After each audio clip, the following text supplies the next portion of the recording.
जब दुनिया को बचाने वाला ही दुनिया का सबसे बड़ा दुश्मन बन जाए, जब हर मिशन फेल हो जाए, हर दोस्त धोखा दे दे, तब ईथन हंट के पास क्या बचेगा?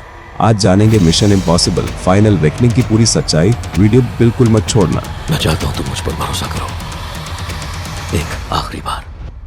पिछले मिशन के 2 महीने बाद सीक्रेट एजेंट एथन अमेरिकी राष्ट्रपति एरिका से एंटिटी के बारे में एक क्लासिफाइड मैसेज सुनता है। यह एक सेल्फ अवेयर दुष्ट एआई है जो साइबर सिक्योरिटी में घुसपैठ कर सकता है और संभावित भविष्य की भविष्यवाणी कर सकता है।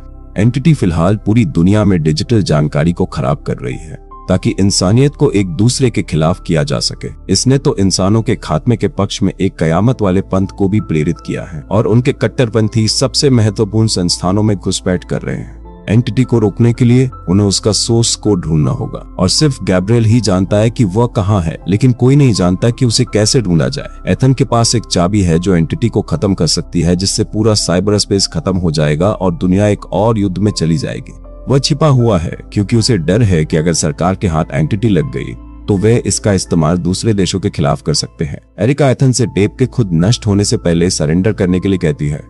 बाद में एथन अपने पुराने दोस्त बेंजी से मिलता है और साथ में वे एक सबवे टनल के एक गुप्त कमरे में जाते हैं जहां लूथर इंतजार कर रहा होता है। लूथर ने एक खास जहर वाला कैप्सूल वायरस बनाया है जो एंटिटी को उसके सोर्स कोड के साथ मिलाने पर उसे बेअसर कर सकता है। लेकिन सबसे पहले उन्हें गैब्रियल को ढूंढना होगा। ऑस्ट्रिया की एक जेल में गैब्रियल की पूर्व साथी पेरिस को एजेंट जेस्पर और थियो एस्कॉर्ट कर रहे होते हैं। अचानक 2 गार्ड अपने टेजर निकालते हैं और एजेंटों पर हमला करते हैं, उन्हें बेहोश करने के इरादे से। लड़ाई शुरू हो जाती है और पेरिस भी जल्द ही इसमें शामिल हो जाती है। गार्डों को एक एक करके एजेंटों को गिराने में मदद करती है। कई मुक्कों और लातों के बाद जेस्पर बेहोश हो जाता है, लेकिन थियो अपनी बंदूक निकाल लेता है। पेरिस एक बंदूक चुराती है और उन्हें गोली मारने की कोशिश करती है, लेकिन गार्ड उसके सामने कूद जाते हैं और अपने मास्क हटाकर दिखाते हैं कि वे एथन और बेंजी हैं। रुक जाओ, रुक जाओ, रुक जाओ, रुक जाओ, रुक जाओ। तुमने मदद बुलाई तो दुनिया खत्म हो जाएगी। बात समझ लेगा, वक्त कम है।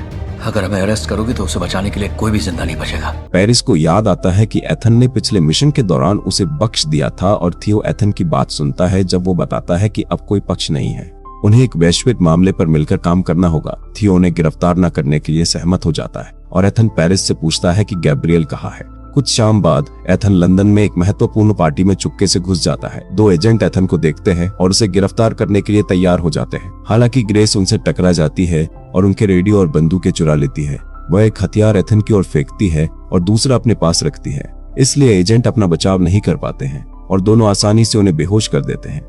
ग्रेस बताती है कि उसे ईथन की एजेंसी के डायरेक्टर ने उसे ढूंढने के लिए भेजा था, लेकिन वह मानती है कि अब सिर्फ ईथन ही दुनिया को बचा सकता है, इसलिए वह उसे पकड़ने के बजाय उसकी मदद करना चाहती है। जब वे कमरे से निकलने वाले होते हैं तो 2 आदमी उन्हें अचानक पकड़ लेते हैं और जल्दी से उन्हें बेहोश कर देते हैं। बाद में दोनों जागते हैं और खुद को एक ऐसे कमरे में जंजीरों से बंधा हुआ पाते हैं जहाँ एक टेबल पर टॉर्चर के औजार रखे होते हैं। एक गार्ड अंदर आता है और ईथन को मुक्का मारता है, लेकिन गैब्रियल उसे रोकने के लिए कहता है, जो कहता है कि अगर ईथन ने उसकी बात नहीं मानी तो वह लूथर को मार देगा। गैब्रियल चाहता है कि वह सेस्टोल नाम की एक सबमरीन ढूंढे जिसे सोनार से डिटेक्ट नहीं किया जा सकता। कई साल पहले उसके सिस्टम को एक वायरस से खराब कर दिया गया था जिससे वह डूब गई थी और वही वायरस बाद में एंटिटी बन गया। क्योंकि सबमरीन सालों से समुद्र के नीचे जमी हुई है, इसलिए एंटिटी अब उसे हैक नहीं कर सकती। इसलिए उसके सिस्टम में बचे वायरस की कॉपी को निकाला जा सकता है और सोर्स कोड के तौर पर इस्तेमाल किया जा सकता है। हालांकि गैब्रियल सोर्स कोड का इस्तेमाल एंटिटी को रोकने के लिए नहीं करना चाहता, वह उसे कंट्रोल करना चाहता है। सबसे चौंकाने वाली बात यह है कि जिस वायरस से यह सब शुरू हुआ था वह एक ऐसा कोड था जिसे ईथन ने कई साल पहले अपनी पत्नी को बचाने के लिए सरकार के लिए चुराया था, तो अब एंटिटी के होने के लिए वही जिम्मेदार है। जब गैब्रियल ईथन को और करीब से देखता है तो उसे उसके मुंह में कुछ अजीब दिखता है। पता चलता है कि उसके नकली दांतों में जहर छिपा है। ईथन उन्हें काटता है और उसके मुंह से झाग निकलने लगता है, तो गैब्रियल अपने आदमियों को उसे होश में लाने का आदेश देता है। हालांकि ईथन बताता है कि जहर असली नहीं है और जल्दी से दोनों गार्ड्स को पीट देता है। जब ग्रेस खुद को आजाद करने के लिए उनसे चाबियां लेती है तो दूसरा गार्ड आता है और गैब्रियल उसे गोली चलाने से रोकता है। उसे याद दिलाता है कि उसे ईथन जिंदा चाहिए। वह उसे ग्रेस को गोली मारने के लिए कहता है और चला जाता है। पहले आदमियों में से एक जाग जाता है और लड़ाई में शामिल हो जाता है। ग्रेस और ईथन अपने दुश्मनों से लड़ने के लिए एक साथ काम करते हैं। ग्रेस लगभग मारी जाती है, लेकिन ईथन टेबल से कुछ औजार उठाता है और काफी बेरहमी से पहले दोनों आदमियों को मार देता है। गैब्रियल भागने के लिए क्वार्टर से भाग रहा होता है, लेकिन पेरिस, थियो और बेंजी उसे घेर लेते हैं। पेरिस उसे गोली मारना चाहती है। हालांकि थियो उसे याद दिलाती है कि उन्हें वो जिंदा चाहिए। फिर गैब्रियल दूसरी तरफ भागता है जबकि ग्रेस और ईथन भी उसका पीछा करते हैं। बदकिस्मती से गैब्रियल अपने पीछे दरवाजे बंद कर लेता है और भागने में कामयाब हो जाता है। दूसरे कमरे में ईथन को एक अजीब सा बक्सा मिलता है और पेरिस बताती है कि इसी तरह गैब्रियल एंटिटी से बात करता था। पेरिस की चेतावनियों को नजरअंदाज करते हुए ईथन बक्से के अंदर जाता है और अपने दिमाग को डिवाइस से जोड़ता है। एंटिटी के उससे बात करने से पहले उसके हाथों और पैरों के चारों ओर जंजीरें कस जाती है। ये उसे कई विजन दिखाता है जो हर झटके के साथ उसके दिमाग को चोट पहुंचाते हैं, जिसमें एक रहस्यमय तिजोरी भी शामिल है। एंटिटी चाहती है कि ईथन तिजोरी खोले और उसे अंदर आने दे। अगर वह सहयोग नहीं करता है तो एंटिटी 4 दिनों में दुनिया के न्यूक्लियर हथियारों पर कंट्रोल कर लेगी और इंसानियत को खत्म कर देगी। यह उसे यह भी दिखाता है कि गैब्रियल जल्द ही लूथर को मार देगा। फिर वो चीज एथन को बॉक्स से बाहर फेंक देती है। वह बेचैनी में विजन के दौरान मिली सारी जानकारी लिखता है और अपनी टीम से सबमरीन की लोकेशन के कोऑर्डिनेट्स ढूंढने के लिए कहता है और अपने दोस्त को बचाने की जल्दी में बाहर भाग जाता है। इस बीच लूथर जागता है तो देखता है कि उसके बिस्तर के पास एक मरी हुई नर्स पड़ी है। पता चलता है कि गैब्रियल ने उसे एक अजीब चैम्बर में बम के साथ बंद कर दिया है, लेकिन सबसे पहले उसने जहर का कैप्सूल चुराया और उस औरत को मार डाला जिसे उसने उसे सुलाए रखने के लिए हायर किया था। जब तक एथन पहुंचता है सिर्फ 3 मिनट बचे होते हैं। बम इतना पावरफुल है कि वो पूरे शहर को उड़ा सकता है। तो लूथर धमाके को रोकने के लिए उसे डिफ्यूज कर रहा है। इससे शहर बच जाएगा, लेकिन इससे उसकी जान चली जाएगी और सुरंगें ढह जाएंगी। दरवाजा खोलने में नाकाम रहने पर ईथन को एहसास होता है कि गैब्रियल चाहता है कि लूथर मर जाए ताकि वो दूसरा जहर का कैप्सूल न बना सके। ईथन अपने दोस्त को छोड़ना नहीं चाहता, लेकिन लूथर बताता है कि उसके पास कोई चारा नहीं है और उसे जाने के लिए मजबूर करता है। जैसे ही ईथन सुरंगों से भागता है, गैब्रियल कभी नहीं कहेंगे, ऐसे बॉम्ब मैं नाश्ते में खाता हूँ साले। उसके पीछे बम फट जाता है और लूथर मारा जाता है। जब ईथन सड़क पर पहुंचता है तो वो जेस्पर और उसके आदमियों से घिरा होता है जो उससे चाबी ले लेते हैं। हेडक्वार्टर में ईथन की मुलाकात डायरेक्टर किटरिच से होती है, जो उसे बताते हैं कि एंटिटी ने दुनिया भर के कई न्यूक्लियर हथियारों के गोदामों में पहले ही सेंध लगा दी है। उनकी पूरी बोर्ड के साथ एक मीटिंग होती है जिसमें प्रेसिडेंट एरिका भी शामिल होती है। ईथन के मिशन के इतिहास की समीक्षा करने के बाद वह बताता है कि उसे सबमरीन ढूंढने के लिए चाबी और एक जहाज की जरूरत है। इस पर बहस होती है क्योंकि एजेंसी अभी भी एंटिटी को खत्म नहीं करना चाहती। इसलिए ईथन बताता है कि अब उनके पास कोई चारा नहीं है क्योंकि न्यूक्लियर हथियार उसके कंट्रोल में है। उसी पल एक अलार्म बजता है और उन्हें पता चलता है कि एक और देश ने अपने न्यूक्लियर हथियारों के गोदाम पर कंट्रोल खो दिया है।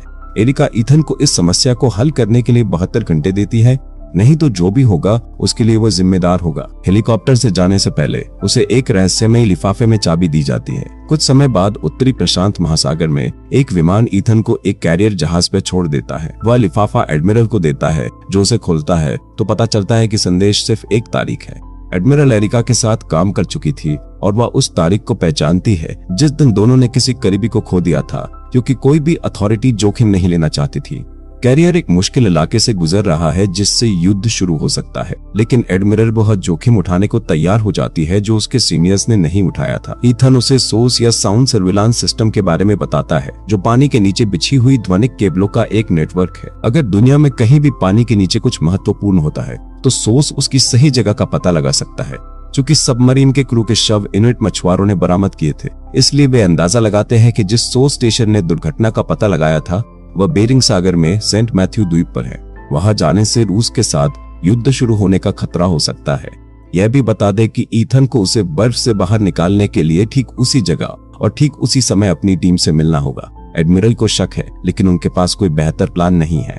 आइलैंड पर बेंजी और टीम विलियम से मिलते हैं, जो 30 सालों से सोसा स्टेशन को मैनेज कर रहा है। वह एक लेजेंडरी कोडर है जिसने दशकों तक लोगों को उस चीज के बारे में चेतावनी देने की कोशिश की, लेकिन किसी ने उसकी बात नहीं सुनी। विलियम उनकी मदद करना चाहता है, हालांकि उसके घर पर पहले ही रूसी भाड़े के सैनिकों ने हमला कर दिया है, जो अब छिपकर बाहर आ रहे हैं। वे खोई हुई सबमरीन को भी ढूंढ रहे हैं। विलियम सबको समझाने की कोशिश करता है कि उसके पास वे कोऑर्डिनेट्स नहीं है जिनकी उन्हें जरूरत है। उसके पास जानकारी वाली डिस्क है, लेकिन उन्हें पढ़ने के लिए मशीनें नहीं है, क्योंकि बड़े अधिकारियों ने सबमरीन के डूबने की बात छिपाने के लिए सब कुछ ले लिया था। रूसी अभी भी विलियम से उम्मीद करते हैं कि वह एक रीडर बनाएगा और उसे 1 घंटा देते हैं। एक हेलीकॉप्टर में पायलटों ने एथन को बताया कि वे इलाके में रूसी जहाज देख रहे हैं और उन्हें अभी तक टीम से कोऑर्डिनेट्स नहीं मिले हैं। अगर वे ज्यादा देर तक उड़ते रहे तो उनके पास वापस लौटने के लिए फ्यूल खत्म हो जाएगा, लेकिन एथन उनसे 5 मिनट और मांगता है। उसी पल 2 रूसी जेट चेतावनी के तौर पर उनके सामने से उड़ते हैं। इसलिए एथन बर्फीले पानी में कूदने का फैसला करता है। जब हेलीकॉप्टर चले जाते हैं तो एथन अचानक गोताखोरों से घिर जाता है जो उसे यूएसएस ओहायो ले जाते हैं। एथन सबमरीन के कैप्टन से मिलता है और उसे मदद के लिए मनाने के लिए एडमिरल द्वारा भेजा गया हार देता है। वह बताता है कि वह अपनी टीम से कोऑर्डिनेट्स का इंतजार कर रहा है और कैप्टन से एंटीना ऊपर उठाने के लिए कहता है, जिससे उनकी लोकेशन रूसियों को पता चल सकती है। जब वे इंतजार करते हैं तो वे दुश्मन के जहाजों पर नजर रखने के लिए रडार देखते हैं और एथन देखता है कि एक रूसी सबमरीन 1 घंटे पहले आइलैंड पर पहुंच गई थी। तुम्हारे दोस्त उसी आइलैंड पर है ना? वहीं से तुम्हारे कोऑर्डिनेट्स आने वाले हैं। आप मेरी मदद करेंगे? जनाब, अगर सांप का फन कुचलना है तो बिल्कुल सही जगह आया। क्रू एथन को एक खास प्रेशर सूट दिखाता है जो उसे बहुत ज्यादा गहराई तक ले जा सकता है। हालांकि वे मानते हैं कि उन्होंने इसे 300 फीट से नीचे टेस्ट नहीं किया है। हवा बचाने के लिए उसे काफी तेजी से नीचे उतरना होगा, जिससे दिमागी उलझन और दौरे जैसे साइड इफेक्ट हो सकते हैं। उसके पास डिकम्प्रेशन चैम्बर तक पहुंचने के लिए लगभग 20 मिनट होंगे, नहीं तो वह मर जाएगा। ईथन अपनी सांस लेने में मदद के लिए एक्सरसाइज करना शुरू करता है और कैप्टन उसे चेतावनी देता है कि वह इसे बंद करने से पहले आखिरी बार एंटीना का इस्तेमाल करेगा। घर में वापस बेंजी विलियम को रीडर बनाने में मदद करता है। जब सब लोग डिस्ट्रैक्ट होते हैं तो विलियम कबूल करता है कि उसने वह डिस्क नष्ट कर दी थी जिसमें कोऑर्डिनेट्स थे, लेकिन उसने उन्हें याद कर लिया है। वह उन्हें एक कागज के टुकड़े पर लिखता है और उसे अपनी घड़ी में छिपा देता है, जिसे वह चुपके से अपनी पत्नी को कुत्तों को खाना खिलाने के लिए कहते हुए दे देता है। ग्रेस उनकी बातें सुन लेती है और मदद करने के लिए वॉलंटियर करती है। एक भाड़े का सैनिक औरतों का पीछा करते हुए केनल तक जाता है। विलियम की पत्नी उसे फावड़े से मारती है और ग्रेस उससे लड़ने के लिए कूद पड़ती है, जिससे वह अपनी बंदूक चला देता है। बाकी टीम ये सुनती है और इसे एक सिग्नल समझती है, इसलिए वे भी भाड़े के सैनिकों से लड़ना शुरू कर देते हैं। खूब मुक्के चलते हैं, कई हथियार चलाए जाते हैं और लड़ाई में वे गलती से चूल्हे से कुछ कोयला गिरा देते हैं, जिससे घर में आग लग जाती है। सब लोग लड़ते रहते हैं, इसलिए विलियम कोऑर्डिनेट्स भेजने के लिए रेडियो की ओर भागता है। उसी समय सबमरीन में ईथन पर एक क्रू मेंबर चाकू से हमला करता है, जो एंटिटी कल्ट का हिस्सा है और नहीं चाहता कि इसे रोका जाए। आदमी पूरे कमरे में लड़ने लगते हैं, कुछ इक्विपमेंट तोड़ देते हैं, जबकि कैप्टन आखिरकार कोऑर्डिनेट्स उठा लेता है। ईथन उस आदमी का चेहरा एक रोलिंग मशीन पर दबा देता है, लेकिन वह आदमी फिर भी अपना चाकू उठाकर दोबारा हमला करने की कोशिश करता है। जब वह ईथन को चाकू मारने वाला होता है तो दूसरा क्रू मेंबर उस आदमी को पीछे से मारकर बेहोश कर देता है। घर में थियो और पेरिस ज्यादातर लड़ाई कर रहे होते हैं। बेंजी मदद करने की कोशिश करता है, लेकिन एक किताबों की अलमारी उस पर और भाड़े के सैनिक के लीडर पर गिर जाती है। पेरिस पकड़ी जाती है, इसलिए वह उस आदमी को मारती है ताकि वह गोली चलाए और गोलियां उसके साथी को लग जाती है।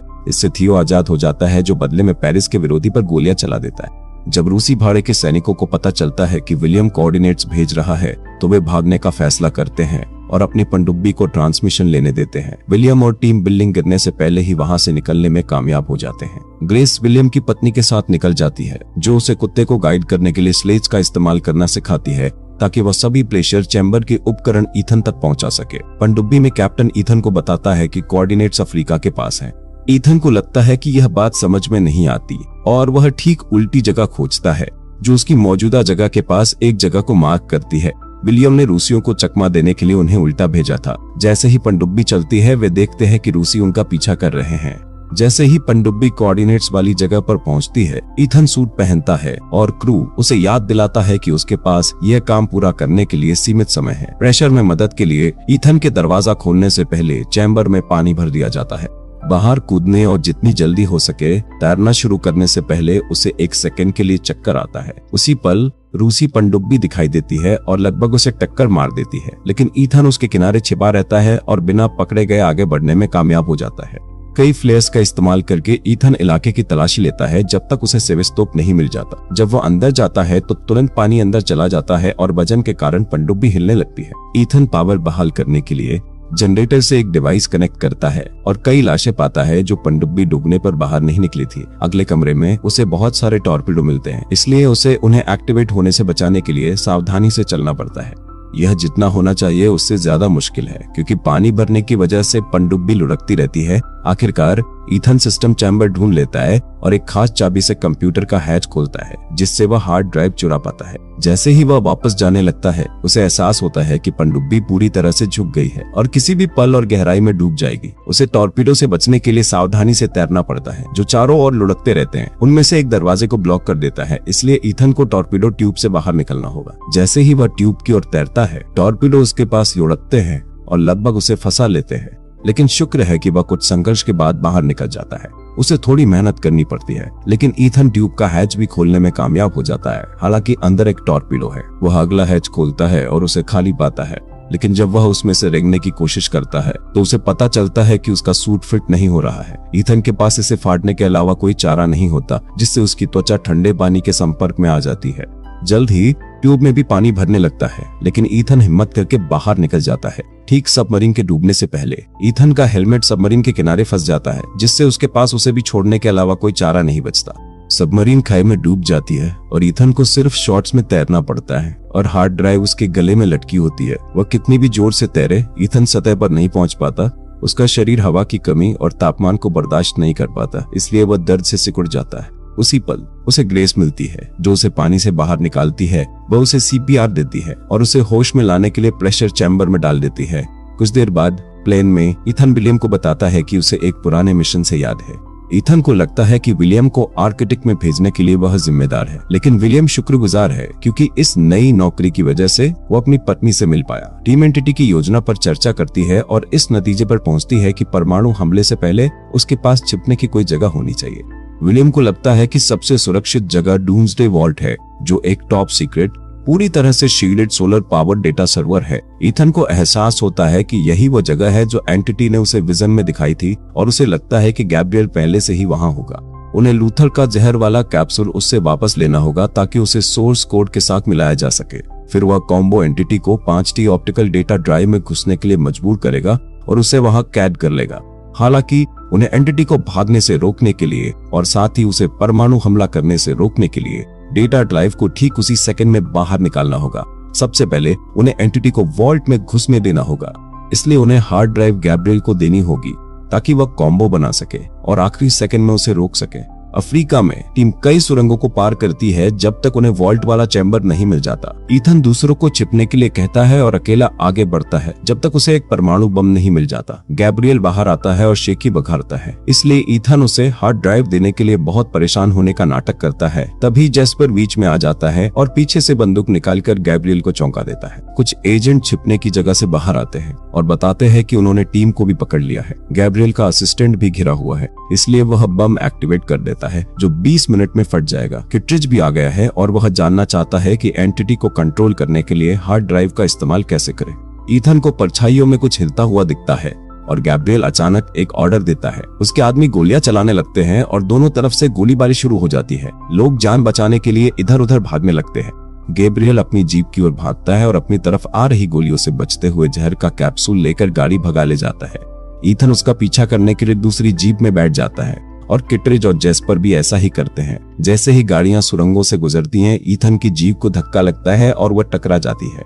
किस्मत से उसे चोट नहीं लगती और वह तब तक दौड़ता रहता है जब तक उसे गैब्रियल एक बाईप्लेन में भागता हुआ नहीं दिखता। ईथन हार मानने ही वाला होता है कि वह देखता है कि असिस्टेंट भी एक प्लेन में भाग रहा है, इसलिए वह एक मेटल बार पकड़कर उसके साथ चला जाता है। फिर वह ऊपर चढ़ता है जब तक वह पायलट की सीट तक नहीं पहुंच जाता और असिस्टेंट को मुक्का मारकर बेहोश कर देता है। प्लेन गिरने और लुढ़कने लगता है, इसलिए जब ईथन सीट बेल्ट खींचता है तो असिस्टेंट का शरीर नीचे गिर जाता है। फिर ईथन प्लेन का कंट्रोल लेता है और गैब्रियल का पीछा करता है। उनके प्लेन कुछ बार एक दूसरे से टकराते हैं, जिससे इस प्रक्रिया में कुछ नुकसान होता है। गुफा में वापस बेंजी बताता है कि उसे गोली लगी है। विलियम बम को डिफ्यूज करने के लिए वॉलंटियर करता है, इसलिए उसकी पत्नी और थियो उसके साथ रहते हैं, जबकि पेरिस और ग्लेस बेंजी को सर्वर रूम में ले जाते हैं। विलियम को लगता है कि वे शायद बच नहीं पाएंगे, लेकिन जल्द ही उसे पता चलता है कि कुछ केबल है जिन्हें वह काटकर धमाके को छोटा कर सकता है और उन्हें भागने के लिए थोड़ा समय दे सकता है। अंदर पहुंचने पर बेंजी को एहसास होता है कि उसका फेफड़ा खराब हो रहा है, इसलिए वह पेरिस को उस पर एक इम्प्रोवाइज्ड ऑपरेशन करने के लिए कुछ निर्देश देता है। यह प्रक्रिया बहुत दर्दनाक होती है, लेकिन यह बेंजी को पेरिस को गाइड करने और ग्रेस को सर्वर एक्टिवेट करने का तरीका बताने से नहीं रोकती। शुक्र है दोनों महिलाएं उसके निर्देशों का पूरी तरह से पालन करती है, इसलिए बेंजी का फेफड़ा ठीक हो जाता है और ग्रेस एंटिटी के अंदर आने के लिए सर्वर लाइन खोल देती है। वह डेटा ड्राइव भी कनेक्ट करती है, इसलिए अब उन्हें बस अपने दोस्त का जहर वापस लाने का इंतजार करना है। हवा में ईथन का प्लेन टूट रहा होता है, इसलिए वह कूद जाता है और दूसरे प्लेन के गिरने और क्रैश होने से ठीक पहले गैब्रियल के प्लेन पर उतर जाता है। गैब्रियल ईथन को गिराने की उम्मीद में तरह तरह की अजीब ओगरी हरकतें करने लगता है। हालांकि ईथन हमेशा पकड़ने के लिए कोई नई जगह ढूंढ लेता है और पंख के नीचे छिप जाता है, जिससे गैब्रियल को लगता है कि वह गिर गया है। जब गैब्रियल फिर से सामान्य रूप से प्लेन उड़ाना शुरू करता है तो ईथन उसके करीब आकर उसे मुक्का मारता है। दुर्भाग्य से वो बेहोश नहीं होता और गैब्रियल फिर से कुछ अजीबोगरीब हरकतें करने लगता है। जैसे ही ईथन सीट बेल्ट पकड़ता है, प्रोपेलर खराब होने लगता है और गैब्रियल को नॉर्मल तरीके से उड़ना पड़ता है। फिर वह ईथन को चाकू मारने की कोशिश करता है, जिसका फायदा उठाकर ईथन उसका हाथ तोड़ देता है और गैब्रियल को दोबारा मुक्का मारने से पहले जहर का कैप्सूल चुरा लेता है। वह सीट बेल्ट भी डिस्कनेक्ट कर देता है। तो जब प्लेन मुड़ता है तो गैब्रियल नीचे गिर जाता है। हवा उसके कमर के हिस्से को प्लेन के किनारे से टकराती है और उसका सिर मेटल से टकराता है, जिससे उसकी तुरंत मौत हो जाती है। इसके बाद एथन प्लेन पर फिर से कंट्रोल पाने की कोशिश करता है। हालांकि प्रोपेलर में आग लग गई है। वह पैराशूट से कूद जाता है, लेकिन वह भी जल जाता है। जब वो बहुत तेजी से नीचे गिर रहा होता है तो एथन जहर की गोली को हार्ड ड्राइव में डालने में कामयाब हो जाता है। ठीक उसी समय जब ग्रेस 5D डेटा ड्राइव निकालती है और विलियम बम के केबल काट देता है, पूरी दुनिया में बिजली चली जाती है और न्यूक्लियर हथियार रुक जाते हैं। ग्रेस चमकते हुए डेटा ड्राइव को देखती है और उसे एहसास होता है कि प्लान काम कर गया है। विलियम और दूसरे लोग उनसे मिलते हैं और कंफर्म करते हैं कि वे बम से बच गए और नुकसान बहुत कम हुआ। जल्द ही बिजली वापस आ जाती है और एरिका को एक कॉल आता है जो कंफर्म करता है कि एंटिटी चली गई है। पहाड़ों में एथन एक बैकअप पैराशूट की मदद से सुरक्षित उतरता है। उसे हार्ड ड्राइव में एक आवाज सुनाई देती है और उसे एहसास होता है कि यह लूथर है जो उसे आखिरी अलविदा कह रहा है। यह मैसेज खुद को खत्म करने के लिए डिजाइन किया गया है, इसलिए जब तक किटरिज और जैस्पर एथन को ढूंढते हैं, हार्ड ड्राइव और जहर का कैप्सूल पूरी तरह से बेकार हो चुके होते हैं। किटरिज निराश है, लेकिन जैस्पर असल में एथन को उसकी सफलता के लिए बधाई देता है। कुछ समय बाद टीम एथन से फिर से मिलती है और ग्रेस उसे एंटिटी के साथ ड्राइव करने के लिए एक दिन देती है। फिर ग्रुप अलग हो जाता है ताकि वे शैडो में रह सकें। अगर आपका एक क्लिक, सिर्फ एक क्लिक हमें खुशी, आनंद और प्रेरणा दे सकता है, तो फिर ऐसा करने में इतनी बेरुखी क्यों सर? कृपया सब्सक्राइब करें और हमारी टीम में खुशियां फैलाएं। दिल से धन्यवाद।